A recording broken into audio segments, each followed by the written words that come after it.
Welcome to another edition of Our City. I'm Chris Bolwage, and a few things going around the city of Elizabeth this week. On Thursday, May 2nd at 5 o'clock in the afternoon, I'm going to attend the National Day of Prayer service.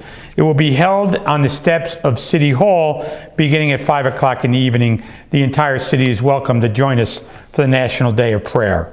And on Friday, May 3rd at 11:30 in the morning, I'm going to attend Environmental Day, hosted by Future City Incorporated, and this event offers students from various schools in Elizabeth an opportunity to learn from the U.S. Army Corps of Engineers, the U.S. Coast Guard, and various other organizations about not only our local environment, but the environment of the region as well. This event takes place at the Peterstown Community Center at 408 Palmer Street, and for more information, please call 908-659-0689. And following that event, around 1:30 in the afternoon, I'm going to join members of the Mexican community and other residents of Elizabeth for a special celebration of Cinco de Mayo. As part of the celebration, we'll raise the Mexican flag in front of City Hall.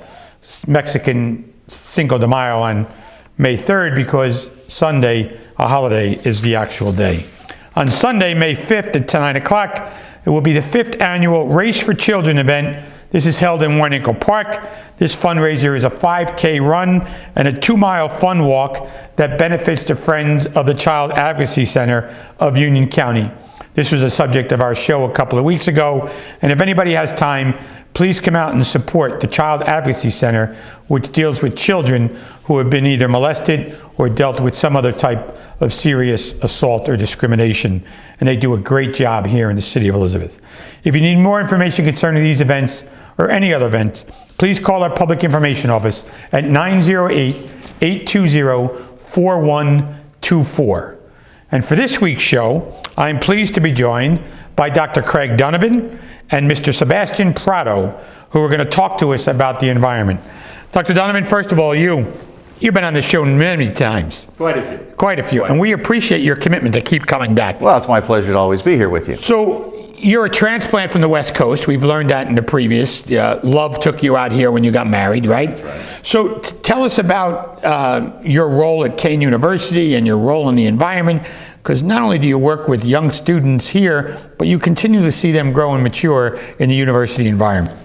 Yes, well, it really, I can remember the very first Earth Day when I was in school, and one of my professors, one of my school teachers, took us out that day to talk about what this new Earth Day was and why it was so important. And that stayed with me throughout high school, college, and beyond. So for me, when I came out here and I joined Kean University in the Public Administration Department, it was very important that environmental issues were one of the things that we featured prominently in our coursework. We've had a period where we had a concentration in environmental management, so we've trained a number of people in that.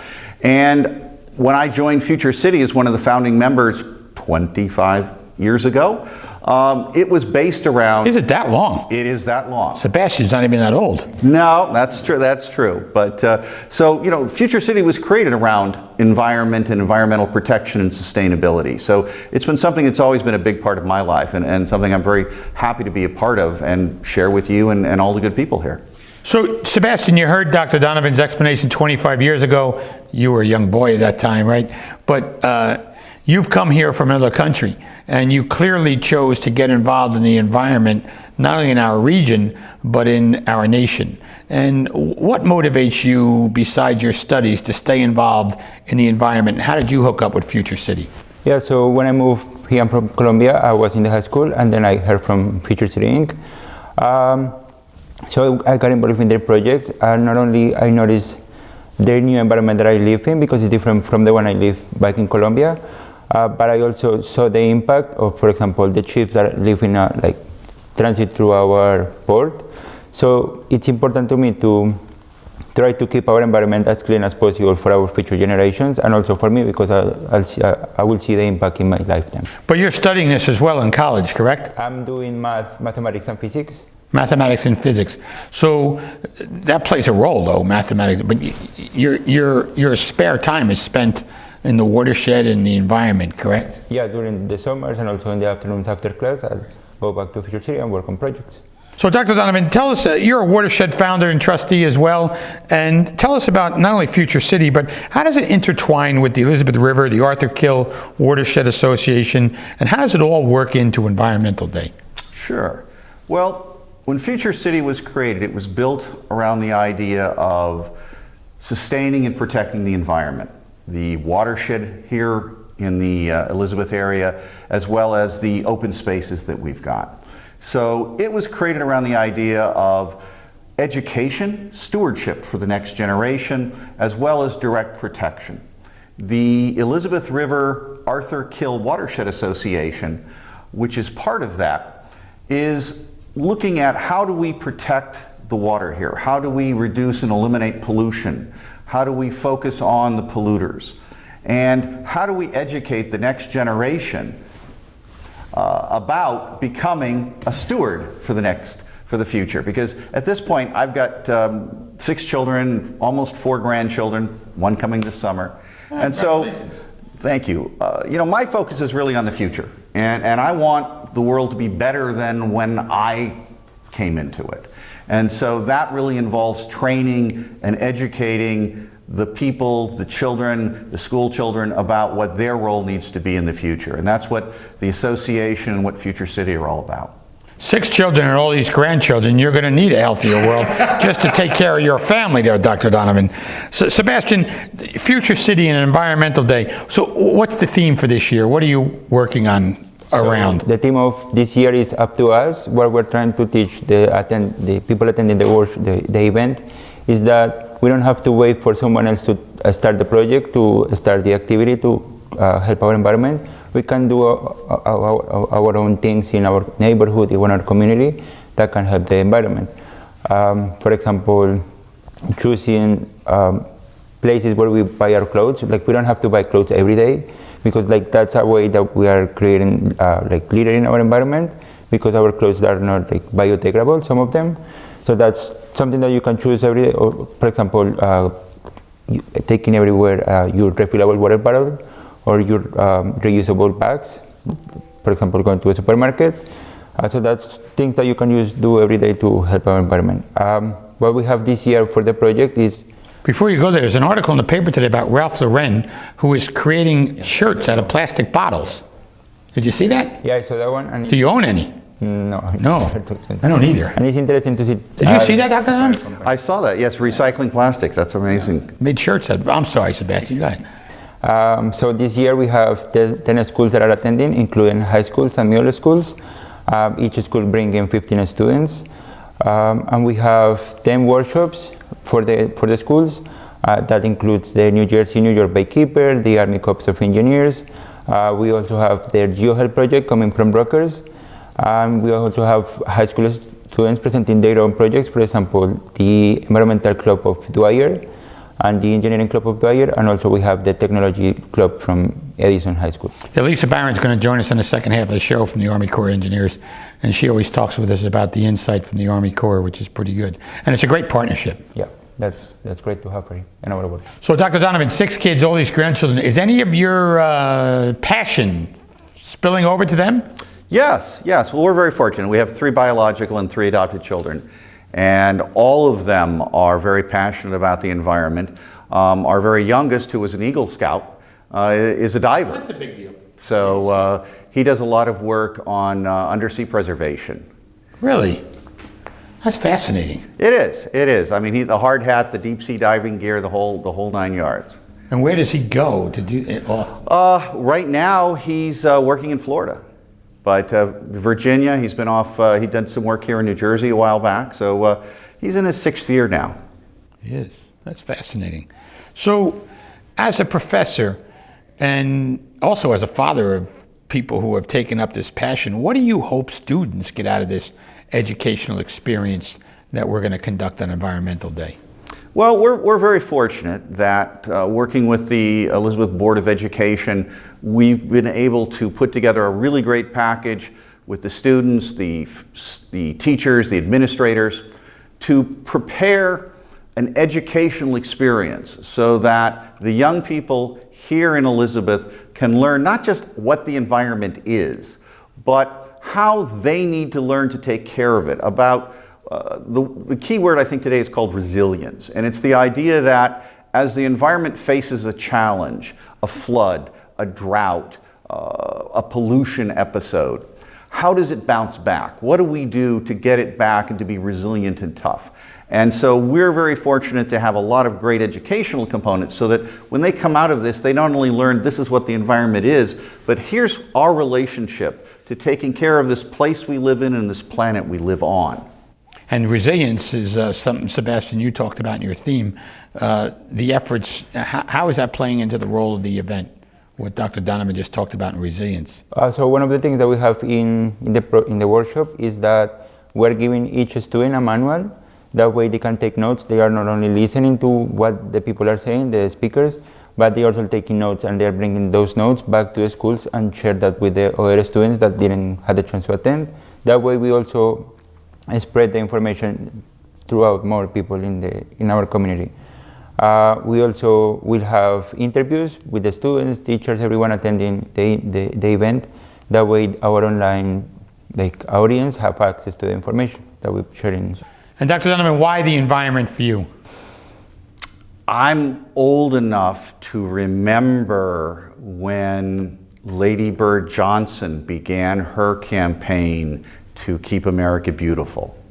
And when we had serious issues with air pollution, water pollution, the Cuyahoga River catching on fire, and we really awoke to the idea that we couldn't just keep dumping anything and everything into the air and into the water and into the land.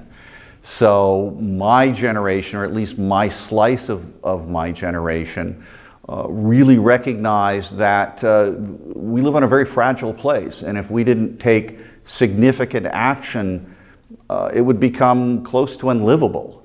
And sadly, we're coming back to that. It's less about pollution today, and it's more about carbon and global warming. But it's the same message that it's a very small little bubble that we live on, and we don't have any other air to breathe, we don't have any other water to drink, we don't have any other land to live on. And if we don't protect and take care of what we've got now, there won't be anything for our children and our grandchildren. So you remember the commercial with the tall Indian crying? Yes, Yeah, Iron Ice Cody. I remember that very, very well. Yeah, so I still, every time we talk about this issue, I remember that commercial. I was a little boy at the time, and I was like, wow, this is pretty moving commercial. They don't do them like that anymore. No, in my town, they have what's called Planet New Canaan. And on Saturday, we had the town pickup. So everybody would sign up to clean up a street, usually the one they lived on. And so my wife and I and one of our neighbors were out picking up trash that had come around during the winter months for the 4 blocks. And again, it's just something, and they had their little children with them. Just again, this is what you do. You keep things clean, you protect the environment, you try and leave it as nice as you found it, if not better. So gentlemen, I want to thank you for taking the time to join me on the show. Sebastian, I appreciate your commitment. And Dr. Donovan, I appreciate all the work that you do as well. And for the second half, we're going to be joined by your good friend Lisa Barron and the Army Corps of Engineers to talk about environment. Well, thank you for having us, and thank you for all you do for the city. I want to thank Dr. Donovan and Sebastian Prado for the first half, and please stay with us after these messages, where I'll be joined by Lisa Barron of the Army Corps of Engineers.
are the gateway to the state of New Jersey. Experience Elizabeth. It all starts here. Welcome back to the second half of Our City. For the second half, I'm pleased to be joined by Miss Lisa Barron of the Army Corps of Engineers. Lisa's always given up her time to come here and join us around Earth Day and Environmental Day to help talk about the environment here in the city of Elizabeth, as well as our estuary. Lisa, welcome back to the show. Thank you very much. It's good to see. So 12 years you're with the Army Corps, and you've been doing a great job, and you're always here in Elizabeth helping us work through the issues with young students, and we appreciate that very much. I thank you very much for letting us participate in your event and also participating in the show. Lisa, you're one of the Army Corps is one of the original partners when we started this, and you've always been there. I mean, even years ago, remember the Coast Guard used to bring out a boat, And we used to have a boat out as well. You guys had a boat out, and I mean, times changed due to budget issues and things, but still, it was a fantastic experience. Yeah, it was. It was my favorite event of the year, that's for sure. So you've been on the show over the last 10 years. Tell us exactly what you do with the Army Corps and your managing ability. Well, I am a project manager within the Civil Works program, and so dealing with a lot of different types of programs, but primarily I manage the restoration of the entire harbor estuary, as well as up the Hudson River, up to the Troy Dam, as well as some coastal storm risk management projects, and I've been involved with the harbor deepening in the past as well. So our three big missions, I've been lucky enough to participate in a variety of projects, and before that, private sector, as well as the state of New Jersey and the Department of Energy. So 28 years total. In the environmental In the issues. environmental, yeah. So, Lisa, the dredging is something that was close to our needs here in Elizabeth. Tell our viewers, is that done now, or is there still some remnants of work that has to be done? Well, in September of 2016, or 2017, it was finished. We completed the 50-foot deepening project, and so I mean, we managed 280 miles of the harbor, but 35 miles that we deepened to 50 feet. And so I know that was very visible, and a lot of your community was most recognized, especially with the port here and these larger ships coming in every day.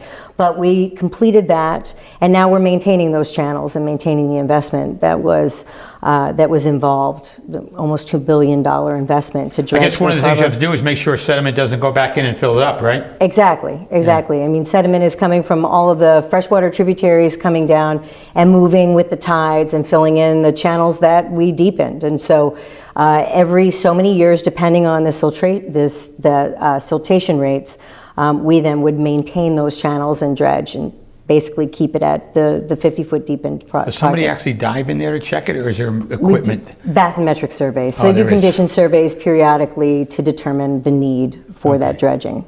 Okay.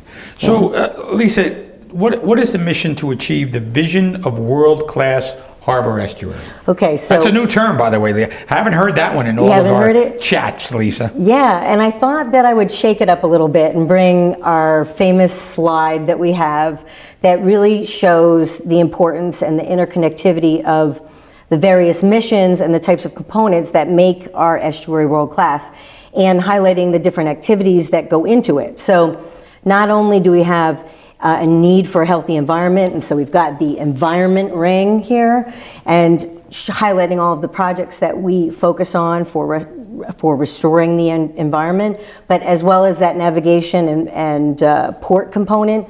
So being able to have an economically viable port that's outside, bringing in the revenue and the large ships that come in, but as well as also making the system resilient and sustainable from flooding and hurricane protection and our flood risk management mission.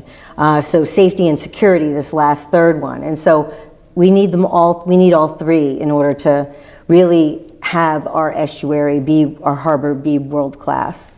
I like how you got the Statue of Liberty in the middle of it. Mm-hmm. You know, because it really shows not only the estuary issues, but it also shows the historical issues of the estuary. Yeah. Yeah. So Lisa, Earth Day, April 22nd, Elizabeth's Environmental Day. Share with our viewers about the significance of the green triangle and everything you just talked about. So as I mentioned, I manage the restoration program, and I think I've spoken most on this show about the restoration and the need to restore the estuary, bring back the habitat that's been lost. I mean, we are in one of the most industrialized, urbanized environments, and so a lot of the green infrastructure has been lost in the estuary. And so we've been working really hard with all of our partners to set up the plan to restore the estuary. And so the comprehensive restoration plan that everyone is working towards as the master plan, and identifying all the restoration opportunities and where we can bring back all different types of habitat, not only wetlands that are critical to the environment, but as well as oyster reefs and maritime forest and habitat that will also provide buffers and protect from flooding and make our shorelines more resilient. And so our largest study that goes along with the comprehensive restoration plan, we are now finalizing the feasibility study, where we've gotten permission to advance approval to advance 22 of the restoration projects within the region and recommend them to Congress for construction authorization. And so we're working hard to try to finish that up so that in the fall, in September, we submit that report to headquarters, and then it ends up going, eventually signed chief's report into Congress. And there's 5 of the sites that we're recommending are nearby.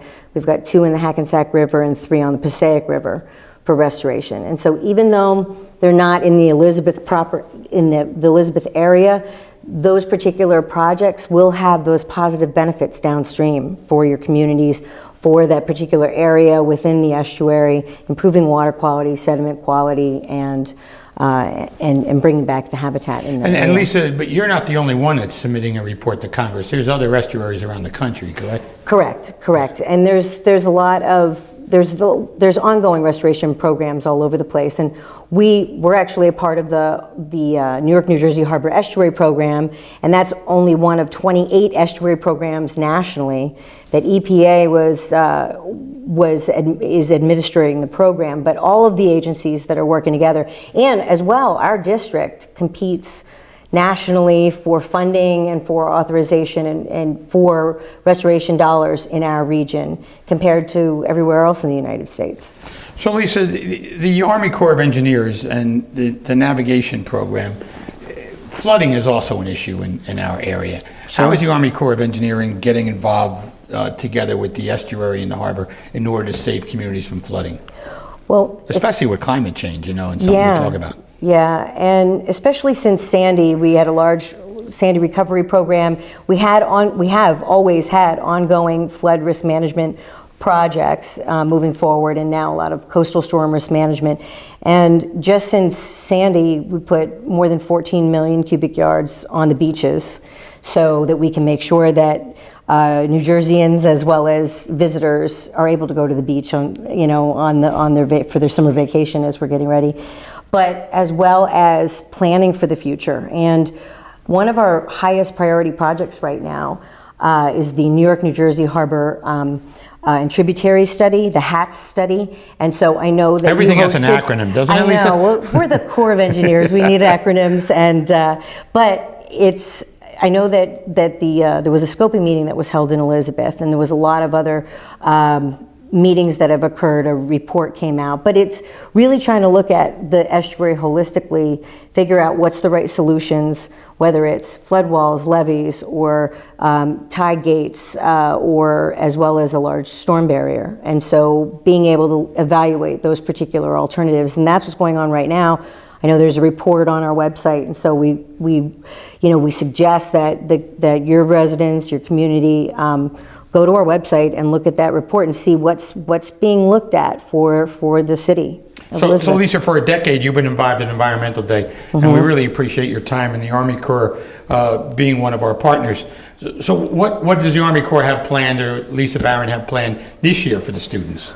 Well, it's similar to last year and prior years since we've not been able to have the boat. Which is a great educational tool, by the way. Well, and I really hope so, because as the students go around and visit all the other partners and organizations and learn about the different types of things that you can do, whether it's the Baykeep or it's the EPA or the university, then they stop in my room and the Corps of Engineers, and basically they hear about all the things that we're doing to benefit the environment. And so not only get them to realize and educate them on the environment, but to also maybe get excited about what the Corps is doing. And we're always looking for our future workforce. So for them to get excited about the field, of science, technology, Well, some of these engineering, young and kids math. who work for Future City clearly would have a leg up on an application process. Totally, Yeah, totally, yeah. They clearly get all of the work that you do. Yeah. So is this event important to the Corps? Because we know it's important to the kids, and the kids get to learn. But what's the Army Corps get out of this? Well, I think not only our future workforce, we're really committed to STEM events, to that science, technology, engineering, and mathematics. That's what we do. And so it's really important that we educate and have the kids excited about it and be educated and value the environment around them, but hopefully they'll go home and as well as share with their families the importance, and so that they can make a difference as well. And so, not only join us and our partners to make a difference and work together, because we're all working together to leverage our programs and restore the estuary and provide those benefits to the communities. And I think that's what's really important to the Corps and me personally. So Lisa, if people want information for the Army Corps of Engineers and the work that they do, tell us the website, tell us how to get there, tell us how to navigate it. All right, so I guess it's www.usace, it's actually nan.usace.army.mil. So you have to have an But NAN if they typed in in there. Army Corps, I'm you sure could they'd type dig in in. Army Corps New York District and it'll come up. Our website will come up, and all of our missions, all of our reports, all of the information about all of our projects are on there. And so then they can get educated and know what is happening and what's going to actually influence and impact them as where they live and in their backyard. Lisa, I want to thank you once again for taking the time, not only personally to join us, but the Army Corps of Engineers and their commitment to working with our students. Thank you so much. Thank you for having me. And we really appreciate all that you do as the city and working with Future City and the Watershed Alliance to make a difference. Thank you, Lisa. Really appreciate it. For Miss Lisa Barron, for Dr. Craig Donovan, and Mr. Sebastian Prado, I'm Chris Bolwage, and we'll see you next week on another edition of Our City.